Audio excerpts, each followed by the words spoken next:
Assalamualaikum warahmatullahi wabarakatuh.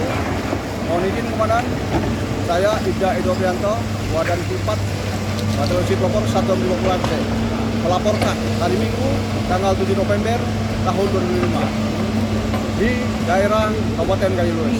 Pada saat ini kami berada di jalan lintas Kabupaten Kalilues menuju Kabupaten Aceh Tenggara yang kita saksikan bahwasannya saat ini jalan terputus total akibat longsor.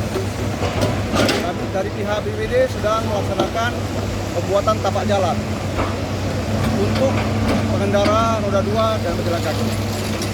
Untuk dilaporkan saat ini untuk roda 4 tidak dapat melintas dikarenakan tekstur jalan yang sangat lembek dan berair. Demikian yang dapat kami laporkan. Kipat Batalion Siplopor